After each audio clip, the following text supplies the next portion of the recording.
Welcome to another Out of the Tub Bathtub Chat. This is our monthly book club podcast. And I have to say, I absolutely love gathering with these ladies and having this conversation every month. It really, truly, from the bottom of my heart, is something I so look forward to. Hearing what they have to say, catching up with them, and just these amazing discussions that we have because of their amazing insights that they have gathered from reading these books. Darian is unable to join us tonight, so we don't have any updates from Darian on tattoos or anything Darian. We just are going to miss out on tonight, and we're going to be sad about that. But let's get started and get an update from everyone. Jenna and Ashlyn, you guys were together this last weekend. And I feel honored that we rescheduled the book club because I was flying to Denver during the book club. I booked my flight really at the 11th hour. Could have gotten a much better deal if I had planned well. But we made it. I was in Denver. We went to the Taylor Swift concert. We talked about it. This sounds dramatic, but seriously, core memory. It was so much fun. I have come to know a lot of Ashlyn's friends out in Denver that she grew up with, that I have gotten to see now and become friends with as well. And it was just amazing. We sang our hearts out, we danced our booties off, and we just had a great time. Yay. I retweet everything Jenna said. It was so amazing. And so special. Like, she was talking about getting to know some of my really close people here. I just had this moment, wow, like some of my absolute favorite people are all hanging out and becoming friends in this exact moment. And it just made my heart explode. Very thankful. And like attracts like. I'm friends with Jenna and I'm friends with these other girls, and the vibe all just mixes together in this beautiful way. For the listeners that don't know, Ashlyn and Jenna went to college together in San Diego. Jenna still lives in San Diego, and Ashlyn, thank goodness, has moved back home to be close to her mama llama. We'll see how long that lasts, but for now, it's absolutely lovely. I don't know, Jenna, if you want to share, but Ashlyn was telling me you had some pretty interesting coincidences, God winks, angel moments that might be interesting to share too. I have two good ones. I'll share the one that's personal to me.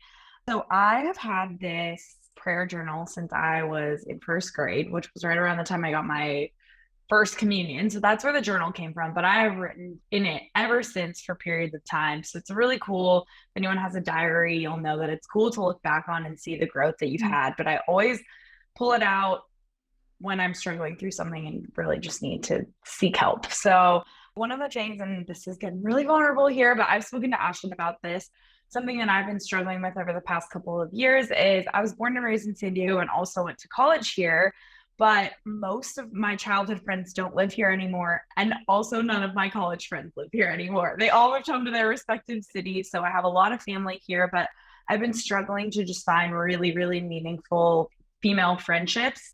To have amazing friends, just I want to cultivate more friendships within close vicinity.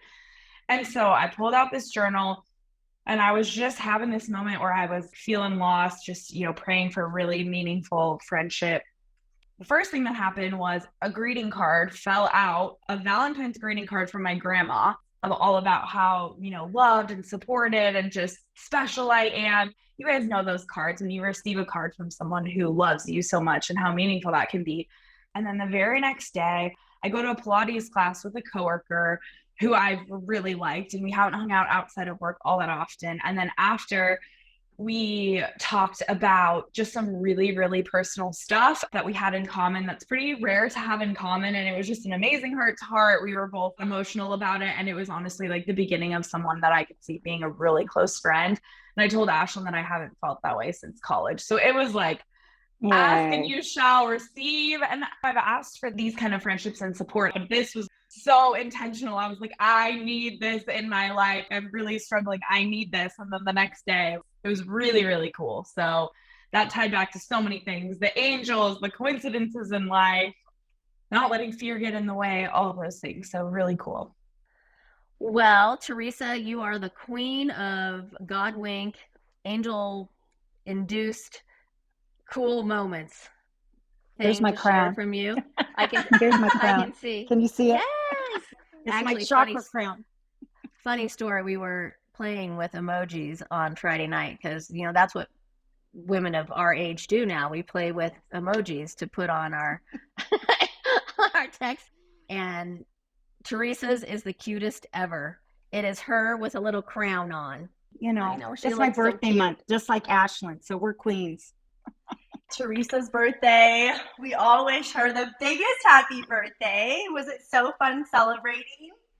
Yes, and it's still going even into this coming weekend. So I'm trying to keep up with you. I love it. I love that energy and that enthusiasm. And you know what they say, iron sharpens iron, and I feel good about this. I feel like Well, hey, if people want to celebrate, let's keep going. I'm fine with that. But thank you for the little shout out for all the wonderful God winks. I have big ones, a lot. I really do. So last weekend, I was with a group of gals, and we're all crafters, and they're talking about this diamond painting. I'm like, diamond painting? What? Well, where have I been? Well, it's like paint by numbers, but it's with these little microscopic faceted crystals, smaller than a pinhead. And you paint with these different crystals. Well, I don't want to miss my craft. So I'm looking as we're talking on Amazon. And I found a beautiful 6-inch heart, all red crystals, some bookmarks, and a little clutch, 3 specific things, coasters. I'm like, I'm going to order these on Amazon, but I didn't. An hour later, we go into the town of Fraser, and this lady that owns a bookstore says, oh, you should go down. There's a couple of booths down in the plaza. Only 2 little booths. Guess what this lady was selling? And only on her table. The clutch, the coasters, and the bookmarks. You should have seen the girls I was with. Their mouths dropped. They said, how do you do that? I said, you just ask. But it was the exact 3 items, nothing more, just those 3. That's a big deal within an hour. That was my big one. Yeah. So that cool. was a big one. I have to give really quickly on this asking point, Jenna, the hugest shout out. Jenna just blew my socks off this weekend. We totally talk about this idea, obviously, of angels and calling it in. It's an active part of my lifestyle, but it's not been an active part of Jenna and I's friendship. Jenna and I are bopping around town, and Jenna's like, angels, please do this. Angels, please do that. Angels, we ask that we have this great amazing night. Everywhere we went, Jenna was calling on the angels. And I was just so impressed because it's something I've done for so long in my head, because in your early 20s or late teens, you're not like, in the car, hello, Archangel Michael, please do this safely where we're going. In my head, I do it. I was like, I don't need to do anything. Jenna's got this covered. But it was really funny because she's right. We have talked about how this has worked out in our separate friendship and never really done that together. But I was like, we just talked about the angel book. Let's just do it out loud. I'm telling you, this weekend lined up in just ways that you couldn't even imagine. We got our costumes, and then we need jewelry for this. We turn our heads and there's this like discount jewelry store. Then we're like, we really want to have something cool happen the night before. We sneak into the Taylor Swift parking lot, and then we find a parking spot. We're like, man, I wish we could just have a view right here. We look over and there's a parking spot. It was ridiculous. It was so cool. All these things, we honestly started like laughing at a certain point because it was just, wow, this is wild. So cool. Noelle, tell everyone how you are. What's new with you? I'm doing very well. I just got back from my daughter's baby shower in California, so that was wonderful. Lots of quality time with both of my daughters, so that was really good. And I'm coming back. I have 2.5 weeks before I am back at school, so it is just low-key, letting things unfold naturally before I have to get back into that hustle and bustle of everyday life. When does school start for you? I go back August 3rd. Before you know it, it'll be here. I know. And they'll be so lucky to have you in their lives again. Thank you. Well, I have a quick, strange coincidence story to tell, and then we will dive right in because I know the listeners probably want to get going on the book, just like we do. We read so many books over the last 8 months. One of those books was The Celestine Prophecy, was really all about coincidences. And a coincidence is a coincidence, right? But we feel differently about coincidences. We know we're manifestors. We know when we put the energy out to the universe. So We have a family cabin up in the mountains, and I came down from that family cabin, and as I was unpacking the cooler, I thought, golly, I really like my refrigerator up in the mountains. I really wish I had the same refrigerator in the mountains as I have at home. 5 days later, my refrigerator busted, died, went belly up, toes up, non-repairable. So my refrigerator, just like the one in my mountain cabin, is getting delivered tomorrow. Yay. Like Teresa's grandson's story where she's like, he wanted a different car, and boy, did he get it. He had an accident, but he got a different car. You got to be careful what you put out to the universe. That's for sure. All right. Well, we should jump right in. The book that we read for July was called Do It Scared by Ruth Soukup. And this is a little different book than what we've read in the past. It really appealed to me because I was really intrigued by this idea of these fear archetypes that she mentioned. I really didn't realize it was going to take me into kind of like this business journey. Anyway, you want to read the quick summary of the book, Ashlyn? Sure. What would you do if fear no longer stood in your way? What would happen if you were no longer afraid to dive in, head first, and go after your dreams, instead of feeling like you were sitting on the sidelines of your own life? What then? We tell ourselves we are too busy to pursue our dreams, that there's no time, or that it's not practical. But what if the real reason we're putting off our goals is fear? The fear that we're not good enough, not smart enough, or talented or capable enough. It's the fear that others might laugh at us, or that we'll get hurt or be rejected, or that pursuing our true potential will simply be too hard. And most of all, the fear that we'll fail. But courage does not mean we're never afraid. True courage means taking action despite the fear. True courage means doing it scared. The question is, how? How do we face those fears and take that first step in the right direction? How do we overcome those obstacles that stand in our way and sometimes feel insurmountable? Equal parts inspiration and tough love, Do It Scared helps you identify your fear archetype and then combines easy to implement tips with the motivation to start making real changes that lead to big results. Overall thoughts on if you liked the book, everyone. What did you think? I liked it. I learned something. Anybody else? I thought it was okay.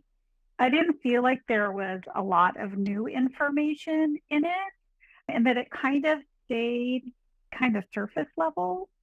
Maybe a good starter book if you're like just starting to dive into understanding yourself, but it felt a little kind of hustle culture-ish, like do, instead of allowing. Instead of being in the flow. Right. Let it So- unfold. Yeah. Ashlyn and I just had that very conversation, Noelle, about an hour ago. So I think we're going to have similar feelings on that. All of us are. I agree completely. I really liked the fear archetypes. I liked deciphering those and seeing where I am a different one of those in different points in my life.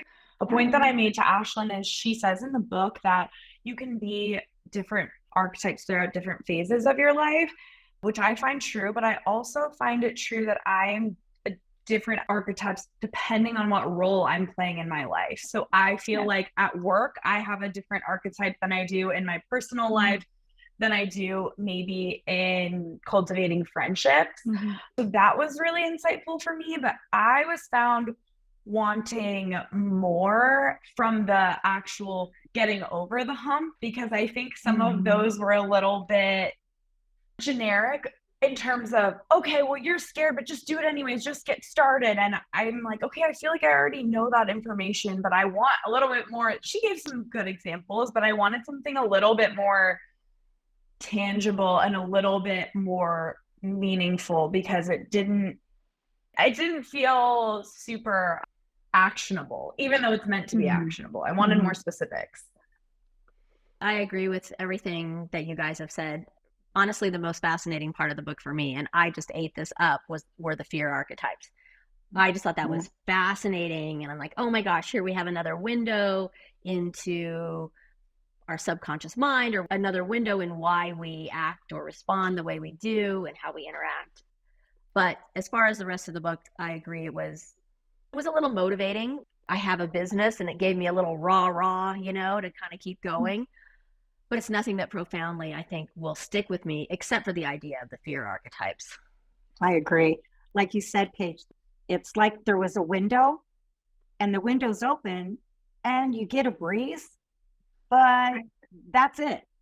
I think we were all like, okay, there has to be something else. I think it's a very basic beginner book.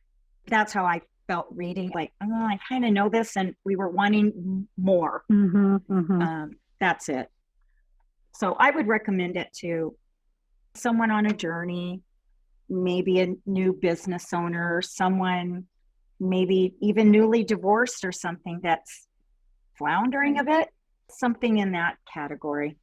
Or even someone that's paralyzed by fear in a very specific area of their life. I had like one or two people in mind where the specific fear archetype really, I connected with that certain person. And even just that awareness of that person's own fear archetype, I would think would be very helpful for them. So I think for the listeners, if you have just a really, really pervasive fear in your life, I think the awareness of which fear archetype you have, maybe just even start with the quiz before you read the book, would be helpful. And that could be the beginning of your journey on the fear subject. I absolutely agree with all of your feelings. And so I'm not going to elaborate upon them because I just could not agree more. I think it's a great starter book. But we've talked a lot about these fear archetypes so far. So let's kind of maybe move into a conversation around that. On page 15, it talks about the fact that everyone experiences fear differently, which means that the path to overcoming fear will also be a little bit different. So knowing the specific way your fear plays out, or your fear archetype, in other words, is just essential to really understand how to move past the fear. It's this idea you have to know what you need to transcend before you transcend it. And the fear archetype can change as you grow and evolve, and your life circumstances, particular seasons of life, different relationships. I think that was a really good point, Jenna. Can be affected by deeper childhood traumas or experiences. But the fear archetypes are as follows. 1, and this is in order of most common to least common, based off of the research done, I believe it was 4,000 participants. These are listed from most common to least common fear archetypes that are found in society. There are 7. Number 1 is the procrastinator, which is afraid of making a mistake. Number 2 is the rule follower, which is afraid of coloring outside of the lines. Number 3 is the people pleaser, what other people will think. Number 4 is the outcast, when you're most afraid of rejection. Number 5 is the self-doubter, when you're most afraid that you're not enough. Number 6 is the excuse maker, when you're most afraid of taking responsibility. And number 7 is the pessimist, when you're most afraid of adversity. So what were your fear archetypes? I know that you could have gleaned that from reading, but also Jenna mentioned a quiz, which we'll actually put in the show notes for anyone to take themselves. And it is a quick and easy, it literally took me like 3 to 5 minutes to get my primary fear archetype. And having this awareness after taking the quiz, do you think it helped you in any way discover that? Do you think you could see the fear archetypes in people that you see close to you, like you kind of mentioned already, Jenna? And how has your empathy and compassion been impacted, or other relationships around you? I was over at Noelle's and we were talking about the book. She said, "Oh, have you taken the test?" I said, "No, not yet." So I took it while we were there. So the test came back. I would have bet money I was a rule follower. I'm pretty traditional. I really am. So I thought that's where I would be. And I came back tested as a people pleaser. So we had a little discussion.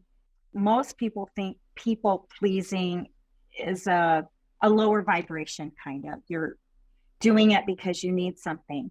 Noelle and I took a discussion to a more higher vibration of it. I'm a people pleaser. I like doing things for people, but I don't do it because I want something. Does that make sense? So I was a little surprised. I really thought I was going to be a rule follower. But there is a healthy aspect to each of these as well. That's what I think a little bit was missing in the book, was a higher vibration of whatever topic there is. There's always that two sides. I do feel that's what was missing in this book, a higher vibration on that outlook of each archetype.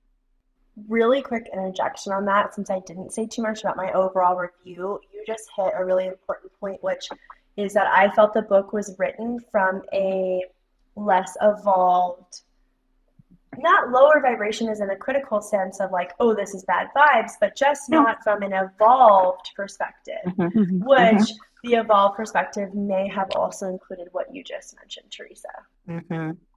I'm a people pleaser. Yay! And I love pleasing you. So yay. But I mean, at the same time, the intention of these archetypes is to help you identify the side of that could, if not being expressed in its highest vibration form, cause limitations in your life. Do you feel like you do that in your people pleasing at all? Repeat that little bit again. Like, do you feel like there's a negative side, a side that limits you in this sphere archetype for you in the people pleasing? I know you said there's a really high vibe side, but the intention of the book obviously was to help us identify, like, oh, skirt, maybe there's a little something that I need to work on. Well, I think there's always little nuggets that we can learn from, even with just conversations at the grocery store with people or things like that. As far as the people pleasing aspect, I feel confident that I'm very mindful, that I'm operating from a more mindful, conscious energy. So probably a little bit. I wouldn't say it hinders me in any way at all. No, but I'm aware. I have a similar experience actually in that I identify myself as different ones, but I thought people pleaser was my main fear archetype, but procrastinator was the one that came up on the quiz, which I know is true. In a work setting, I'm a total procrastinator. And I know that about myself, but I think it made me feel actually good about it, because I think that there's also sometimes this tendency to associate procrastination with laziness, which I'm a pretty ambitious person, so no one's ever described me that way, but I think I get hard on myself sometimes. Like, just do it, just start, just finish it. But one helpful tip on the procrastination side is I've crafted a way where I go up against that deadline, because I know you can't be as much of a perfectionist when you're close to the deadline, because you have to get it done. So that's actually worked really well for me, but then it becomes really hard. I'm terrible at self-imposed deadlines. So for the goals that I have in my personal life, like writing, I love to write, but I've stopped showing my writing work to the world because I just don't even start, because I feel like it's not going to be perfect. So I don't even begin. In a personal way, I really want to write more. Ashlyn's probably the only person who knows this, but I have a blog. I've had it since I was in college. I used to write on it all the time. I stopped because I really started embodying this procrastinator. She's a very good writer. She just put that plug in there too. Thank you. Deep and very good. But people pleaser, I've struggled with that for a long time. Not necessarily that I want anything in return. It's that I'm worried what people will think if I rock the boat. But then it's weird, because there are other circumstances where I just rock the boat more than it needs to be rocked. So, but I catch that in certain ways where I'll catch myself speaking about something, probably even on this podcast, where I say something, but then I justify almost like the other perspective. And that's totally from a people pleasing standpoint, because it's being worried maybe about hurting someone's feelings, or maybe more of it is also being worried about, okay, well, if I say this, then it's, how are people going to then think about me from that? So it's kind of like the people pleaser, self-doubt ones kind of go hand in hand for me. And I know it's something that I need to work on. So Jenna, you are speaking my language, because I was a procrastinator, and then I went on and I paid the money to see what my others were, because you can pay more to get the full breakdown. And my second two were people pleasing and self-doubt. And I remember after I took the survey, I talked to Paige about it. I said, well, in my work life, I'm not a procrastinator at all. I try to stay ahead of the game at work. teachers are notorious for having to jump through hoops of the things that really aren't important. I can do those, like piece of cake, and stay on top of them. But my own personal life, the things that I want, my own personal goals, just like you, Jenna, I want it to be perfect before I even start. So I keep waiting for all my ducks to be in a row before I start writing my book, or all my ducks in a row before I do this other piece that I wanted at home. So I see that too. You were speaking my language when you were talking. I'm going to hover right on that train. They do say a good procrastinator is the most common, and Jenna and I proudly wave a Procrastination Nation flag. Noelle, welcome to the nation. We will have an official induction, and we'll teach you the songs. Your flag is in the mail. But we do need to work on it a little bit, ladies. We have, though, in our own ways. Like, I was so fascinated as I was reading the procrastination chapter. It was the first one. I was like, this is me, but it's also, as we said, it can change over time. It was really the old me, but I've done a lot of work over the last, number of years. And so there were only pieces of that still left. And I could see the old me, but I knew that that wasn't me anymore. It still came back as my most popular one in the fear quiz. And it's something that I've had a leap on even recently around shifting the idea of, again, perfectionism, and then what do people think? If I do put something out there, how is that perceived? How is it a reflection of me? But I will say the positive side is, like Jenna said, I get stuff done really well when I'm under a deadline. I can do the same task in 5 hours or 25 hours. Yeah. That's how much time you're given. It is. Again, Noelle, welcome. Noelle, raise your hand. And to anyone listening, we're happy to have you here. We're a society that acknowledges it, but we are recovering procrastinators. I very much see that, and I did not end up paying for the extra 2. I think my next one probably would have been some people-pleasing tendencies as well. What cracks me up is the rule follower one, because it is so not like my family's cultural moray to be super big rule followers. So that one was for me probably the lowest, just kind of considering the fear archetypes. And ironically, it's the one that irritates me the most. Like, when people are super duper rule followers, I'm like, what's the worst that's gonna happen? We actually were, 10-second funny side note, we're in the parking lot. As Jenna mentioned, as we were listening to Taylor Swift, we had gotten there about an hour and a half after the concert started. And we were parked first illegally on the street. Not like leaving the car, not being dangerous or anything like that. We were just kind of sitting in this row that had kind of turned into lane now parking. Well, they came through and told us we had to move, and everyone was moving along. We were like, I just walked from that parking lot. No one was manning the booth. So I just flipped my car right around. Again, this is halfway through the concert. I'm not taking a spot from someone. And this was night one. We did go to the concert. We wanted to get the experience of the night one of the concert that we didn't have tickets for. We did, and we just skirted right on into that parking lot. We drove past the cones, past the waitress, right on in there. And as Jenna said, the angels were supporting us. We had a parking spot that was perfectly open. We backed right into it. I rolled down my windows. We opened the sunroof. We popped our heads out. We had ourselves a lovely little time. We could see the screen. I even went as far as I had an old car wash coupon that reflected and looked like the other parking permits. So I put it on the hood of my car just in case. It was funny. I have a video. Listen, we're not advocating for breaking the law here, but I do have to say, and I think that this is an important part of the book too, I used to be a huge rule follower, and I still am in some ways, but I've recovered from that because a recovering rule follower. She's a reformed rule follower. She's a I would get so nervous about coloring outside the lines and doing all this stuff. I was the person who, at the airport, when you're pulling up and you got to loop around, but really you could probably wait there for 5 to 10 minutes. I would move before I would even get in trouble because I'd just be so fearful. I would follow rules to a T, but then, like the book says, hang out with people who are different than you. So it was really through friends who push the boundaries a little bit. And I'm not saying break the rules, like follow the law, do the right thing, but Drive the speed limit. yeah, those kind of things. I'm talking about the other things where it's just like, take a different approach, go outside the status quo. And I didn't realize how many things in life I was missing out on by following the rules purely because I was scared and followed them due to fear. Because this was a really cool example. We literally could see half the concert because of this. And the old me would have been like, oh my gosh, we're going to get in trouble. We're going to get in trouble. Like, we got to leave, we got to go. Kind of paranoia a little bit. So I would definitely recommend, like the book says, hang out with people who don't have the same fear archetypes, because they're the ones who are going to push you out of your comfort zone.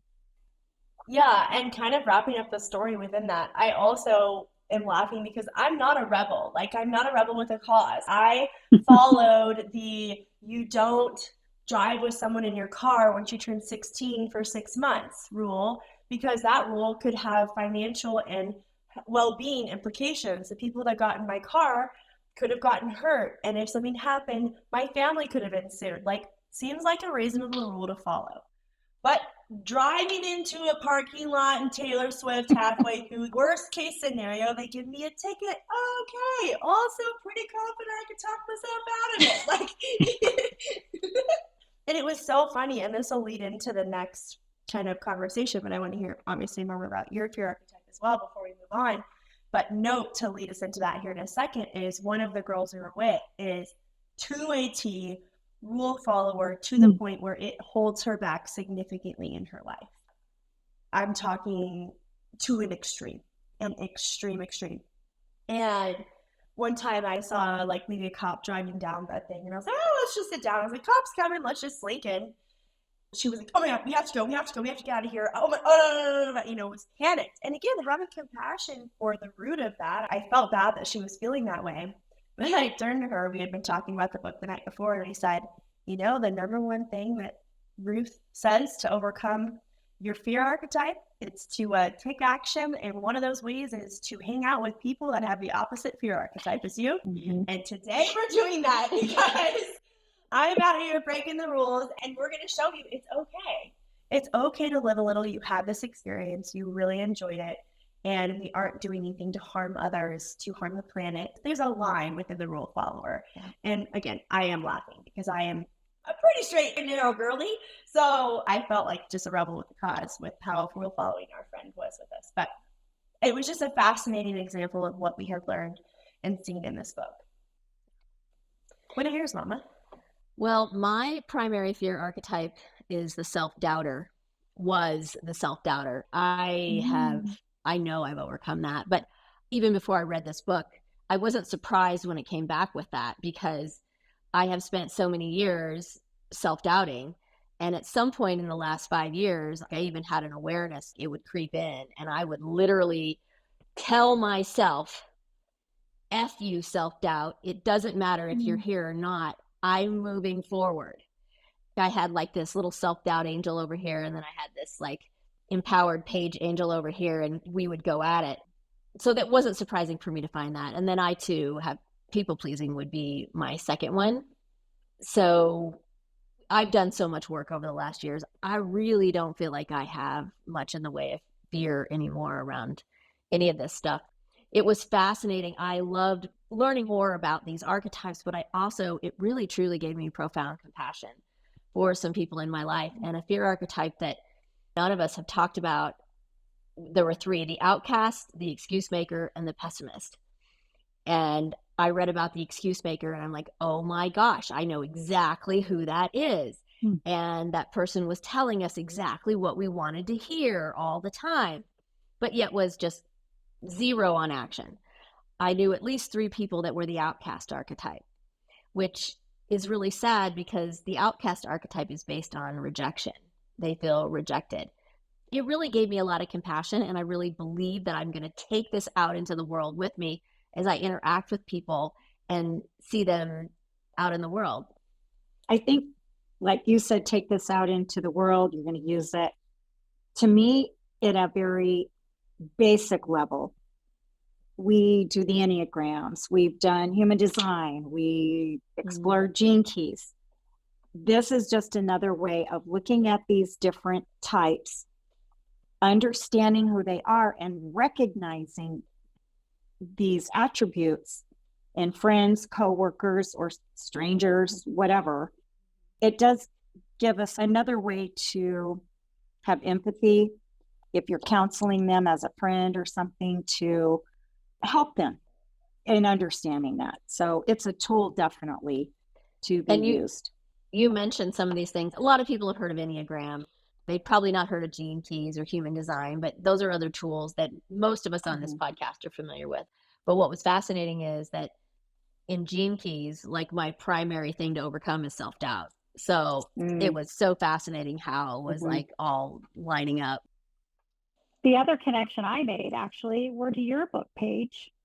I felt like understanding other people's story and your own, forgiving and accepting played right in beautifully to that as well.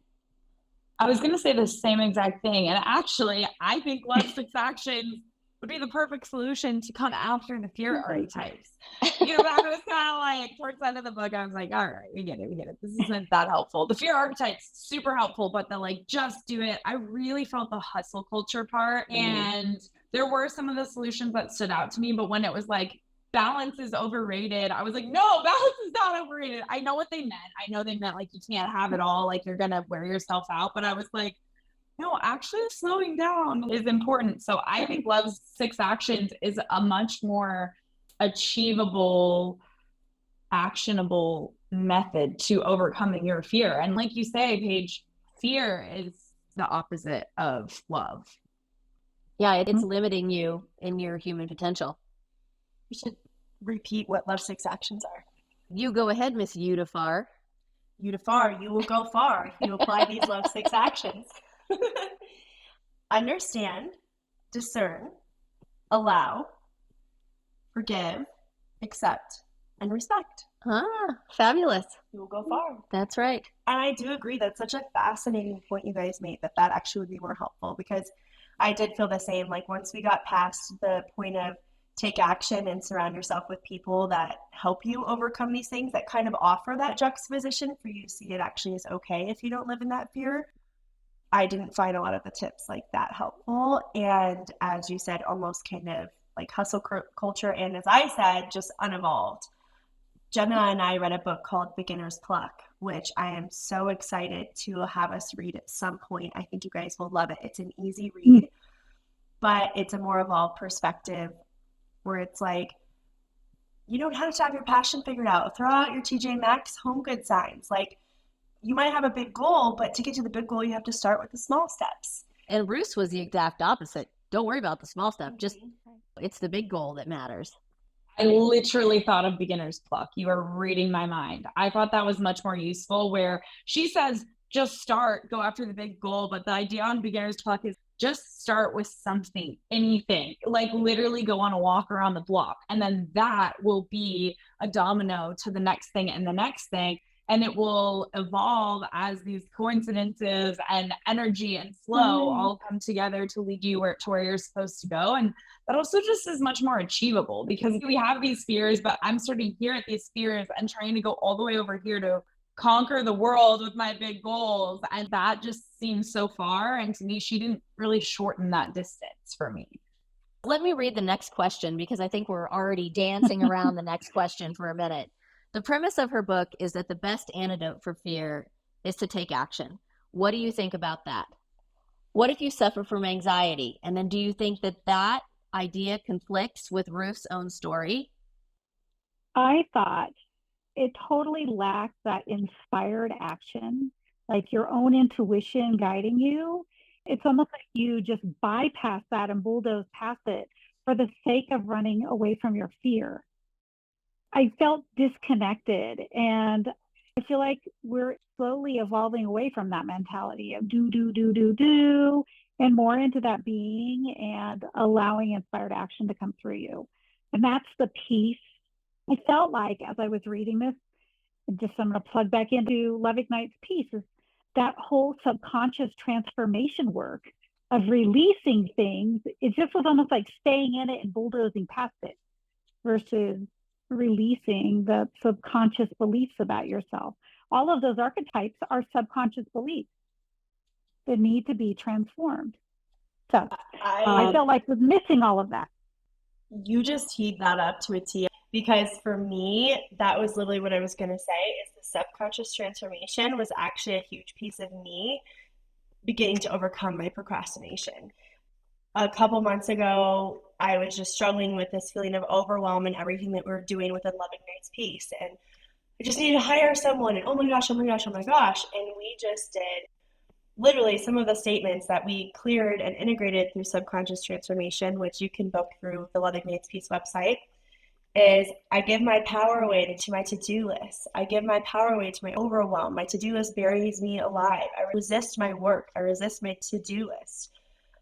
And then beliefs like underneath that. Work stops me from living in joy. Work robs me of myself. Mistakes indicate I am imperfect. Mistakes are my enemy. Mistakes make me a bad person. Responsibilities are my greatest burden. I'm trying to kind of cruise through here because it was a lot of different ones. But then we integrated. I'm capable of greatness. I am great just because I am. I am peaceful in my productivity. All of these things that actually created a shift. And it's been so fascinating, the piece that it's brought to our inspired action as a company. Because I do think that age-old tale of just pushing is something that we need to move away from. That is a false story that we have created in our society. And if you are truly listening to your intuition, there are times when it's time to grind. If you're feeling that calling, like when my mom wrote that book in basically 30 days, it was like... It was time to grind. It was time to grind. The universe had given the message, had given the timeline, had given everything for her to put pedal to the metal. But there's other things that when you are the flow, when you're in the flow, or as Jenna and I joke this weekend, she keeps saying, I am Buddha. It really just helps you be in that divine timing and allowing things to come together with the coincidences. It is the new paradigm. And I love that you brought that up, Noelle, that the subconscious transformation has and could be a crucial piece, because for me, that has been a huge piece in overcoming some of my fears. Did anyone have a feeling? I had an overall feeling through the whole book that she's still running. I felt through the whole book her do this and this and just there's no peace. I just had a sense she is still running. Well, what's fascinating with you saying that is her book is about overcoming fear. Like, I'm so glad you said that, because I was thinking as I read this, what you were thinking, but in a little different way, which is, do you think she's afraid to just allow life to happen? Do you think she's afraid to stop? Oh, absolutely. Moving forward in this balls to the walls kind of way? What if all of a sudden you just were more relaxed with life and you let it flow? And that's her thing. We all get to, however we need to get to the end of the game, that's how we're going to play it.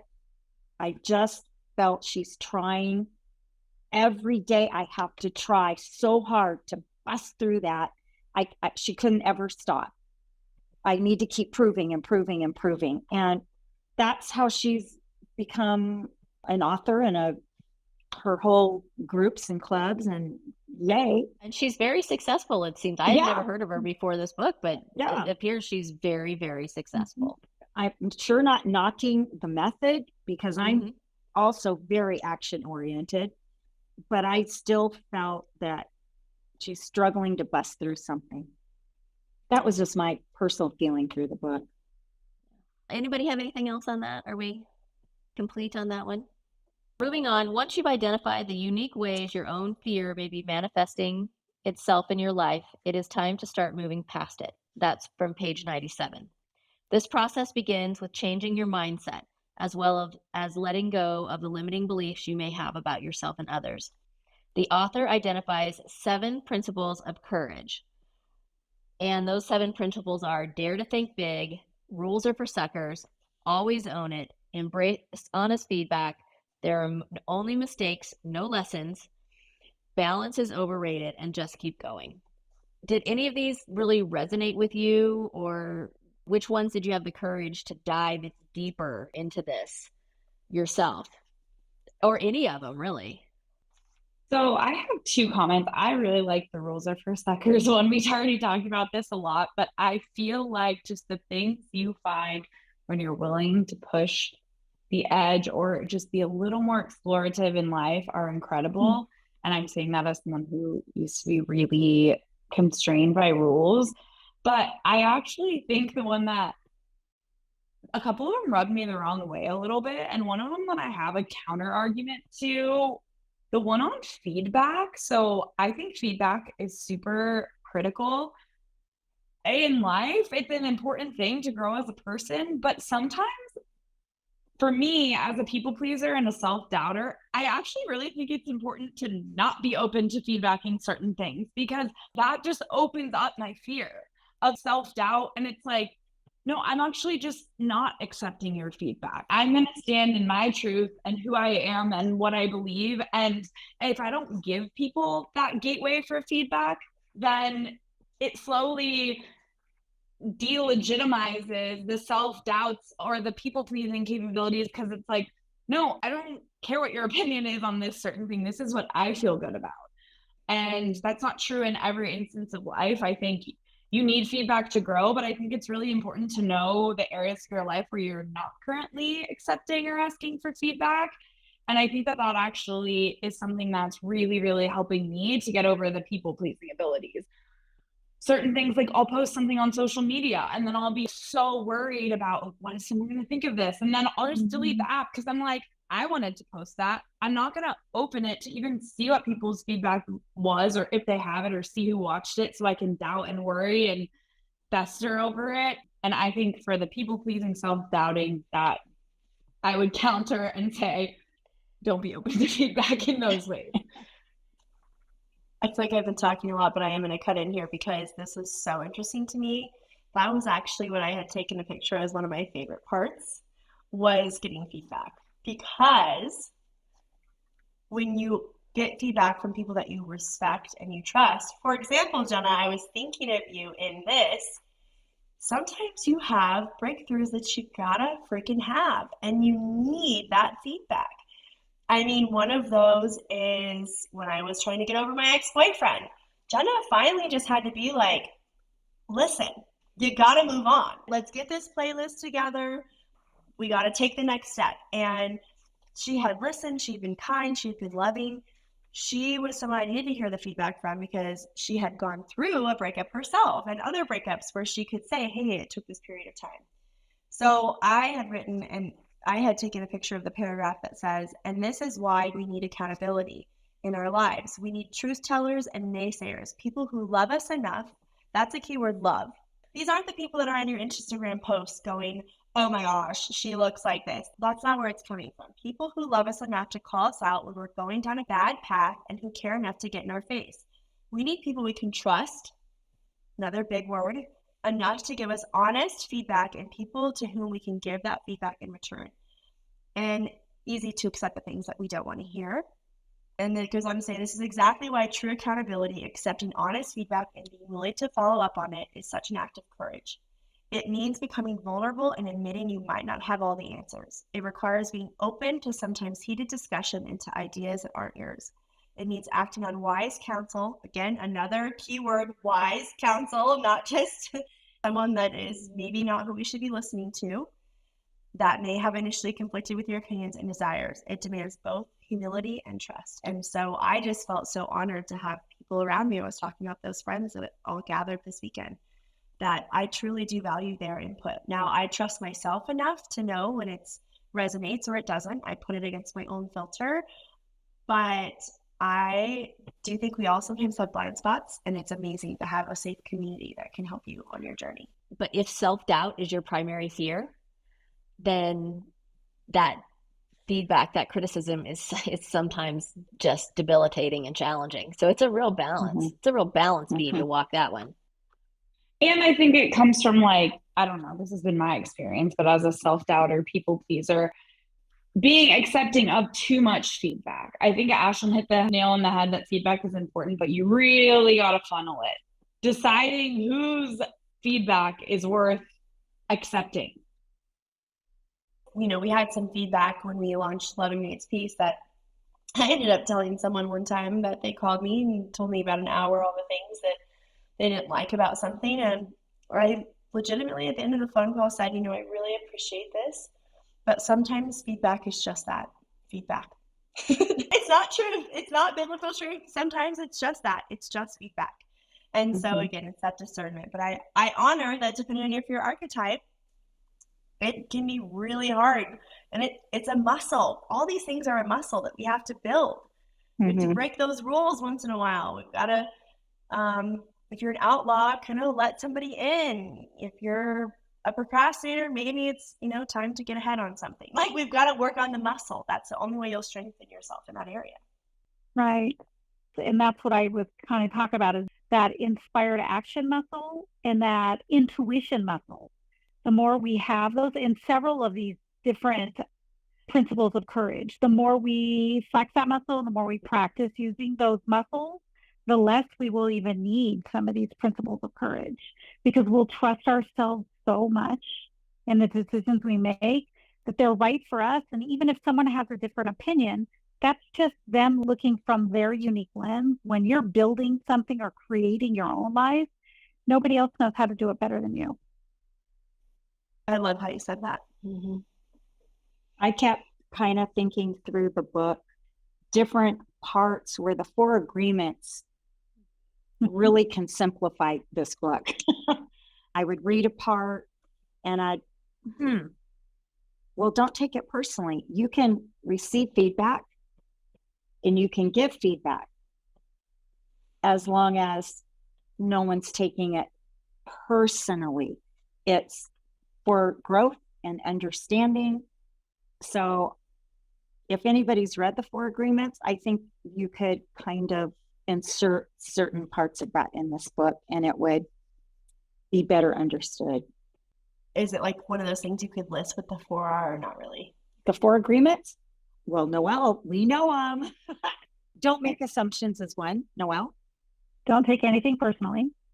Always do your best and be impeccable with your word. That's pretty simple. And I think looking at each archetype, if you apply those agreements, I think it helps understand them a little bit better. It'll help you understand yourself a little bit better. I did like number 3. Always own it. Because you're the creator of your life, and always own it. Just an experience. And if it was really great, wonderful. If it didn't work out so great, it's an experience. You're a new person the very next day, and move forward with that knowledge, that new wisdom. I actually really like there are no mistakes, only lessons. As one that has made a long list of what we call mistakes in her life, every single one of them have been a lesson. I don't feel bad about any of them at this point. Without those mistakes, I wouldn't have learned. I kind of like the point even about regret, how she said that the number one thing that she hears from people is not that they feel bad about their mistakes. It's that they didn't take the opportunity in front of them. That's created a regret. And that was a good one to stick out, like, wow, our mistakes are lessons, but our regrets, we never know if it's a lesson or a blessing. I'm really glad you called that one out, Noelle. I really resonated with that. It's kind of like, this sounds bad, but you're the bug or the windshield. It's like, who do you want to be and what do you want to be in the world? And you're the creator of your reality. And even in business, like I had a thought in business. I was like, as we grow Love Ignites Peace, I want us to create a company culture where we own it fully. Own the successes and own the failures. And it doesn't mean if it's a failure, we beat ourselves up, but it's like we own what was our role in that. Well, I think we should move on to rating this book. Teresa, you're the birthday girl. You rate it first. I would give this a 2.5. Sorry, it's kind of low for me. That's okay. I was going 2.5 too. I was like, should I do a 2 or 3? Let's average them out. I So also said 2.5. 2.5. Oh my gosh! Wow. The culture, the hustle culture, and the do just feels outdated to me, and it's no longer my belief system. So, Not mine either, and I'm happier for it, actually. It's kind of funny. One quick story on that. Ashlyn actually asked me, and it was a great super sweet question, but she was like, we were just making conversation. We were with another friend when I was in Denver, and she's like, what are your personal goals through the end of the year? Like, what do you want to achieve? And I literally just go, nothing. I just want to feel and be peaceful. Like, I feel like I'm cultivating more balance and less hustle in my life than I've ever had. And that is making me happier than I've been in a long time, because I don't have to do the next thing, be the next thing, outdo myself. I'm trying not to be in competition with myself. I just want to be. I used to be a person who couldn't even sit still to get through a TV show. So to me, it is an achievement that I can watch a movie and feel at peace. And I agree. Hustle culture is outdated. Maybe, Jenna, your first book will be Do It Happy. Yeah. Or Do It Peaceful. Yeah. What's your rating? I actually struggle with this a little bit because I really did think the fear archetypes were very interesting. And I think they're important. I think there was really valuable information in doing the research and looking into what those fear archetypes are. So I'd like to give the fear archetypes a 5, but I give the book itself a 3. Well, I feel like I'm feeling some people pleasing, social pressures. 2.5? Yeah, I'm not gonna lie. I do feel some people pleasing tendencies when I give the book some ranks, because there are some other books I would probably have pegged down a notch or up. I'm kidding. 2.5 is my honest answer. It really was what I had in my head for this one. I'm gonna go with what I was originally thinking, which for me it's gonna be a 2. I did love the fear archetypes. I did like a few of the points, but nothing really moved me in a different direction in my life's journey or evolution. And again, that's because I have done a lot of work and I've been down this path for a while. But if this is someone that's really starting in that place, I think this is a beautiful book to start with, and just as a step in the right direction. And it's not too woo-woo-y. It's something that really anyone can. Yeah, it's not woo-woo-y at all. It's not woo-woo-y. No. This is the least woo-woo-y book we've probably read. Which is probably why we don't like it as much, because we're like, come on, give us a little evolution. Ashlyn, I think it would be cool if you gave the really, really abridged version of that activity that Jim did with his coworkers, because I thought that was a cool one about fear and people wanting to hide their insecurities and their weaknesses. And when you said that, I thought that was profound. Jenna is also good at giving me feedback on inspiring me to tell short stories instead of long stories. Jenna, you can get away with that stuff. I can't. I said, I'm sorry, I don't want to hear any more about this boyfriend. You need to get over it. Move on. All I got was tears and you're terrible. Same thing with telling me to tell short stories. But yes, I have been told by many people I'm a great storyteller. So here we go. But I will give the abridged version. I just attended a wedding in Cabo for a woman that had worked for my uncle, and he had done a really life-changing activity.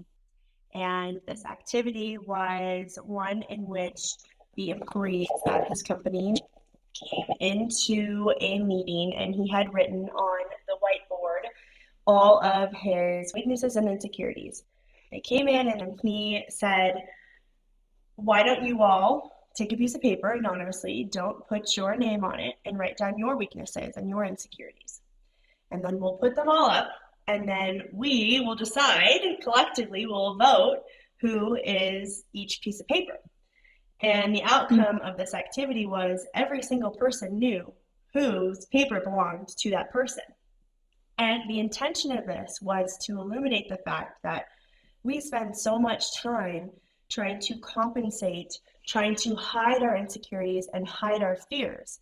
But the reality is people see it, people know.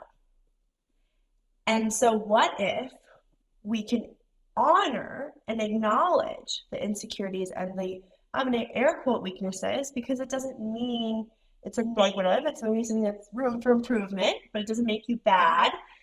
If we can all acknowledge these weaknesses and these insecurities, then we can then start to help uplift each other and stop spending so much time covering up the BS and being who we are. And yes, when we also acknowledge our insecurities and weaknesses, it's time for us to improve on that. It's almost a safe space for you to improve on it when you're not trying to hide it any longer.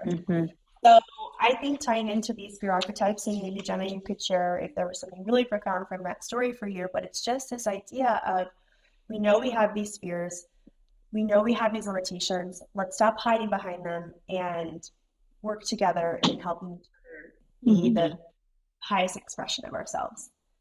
I thought that was so cool. I thought it was really profound. It really got me thinking. And I think it tied back to this because I think fears, weaknesses, insecurities are really similar. They're all one and the same, honestly. And I think we do try to cover them. We try to cover up our fears. We try to pretend that we don't have any weaknesses. We try to overcompensate in other ways. And if you just really show up in this vulnerable way, you get those accountability partners. You get those people who want to help and who are going to be able to help you. And it was just really cool. It really changed my perspective on my insecurities and my fears. People can probably guess your fear archetype, and why not just own up to that and let people like help you through it and give yourself grace and compassion and work through all these things together. Thank you for bringing that up, JP. All right. In August at Love Ignites Peace, we are going to be exploring how to transform limitations in romantic relationships for the month of August. So we're going to pick a book that is going to correspond with that a little bit. Next month's book is actually an Ashlyn recommendation, and I heard through the grapevine that Jenna was excited to read this book because it was one on her list. The book is called A Love Letter Life: Pursue Creatively, Date Intentionally, and Love Faithfully by Jeremy and Audrey Roloff. The Roloffs, they were on the TV show, Little People, Big World. It's one of the sons and his wife. They've crafted out their own kind of niche Instagram influencer presence, and the book looks really good.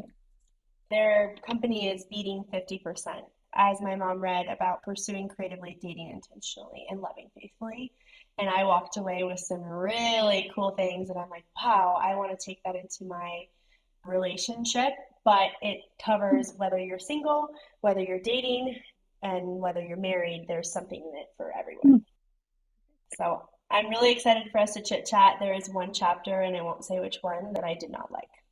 Everyone might share that, but everything else, it was that good of a book that I was like, everything else has so many good nuggets. So I'm super curious to have us discuss it and read along, everyone. If you too want to, overcome limitations in your romantic relationships and participate in the thought-provoking conversations we're going to have next month. Thank you all for joining us tonight. As always, your thoughts were profound, your points were amazing, and it was such a wonderful time having this conversation with you all. Thank you. Thanks, everyone. Thanks so much. Bye. Bye, everybody.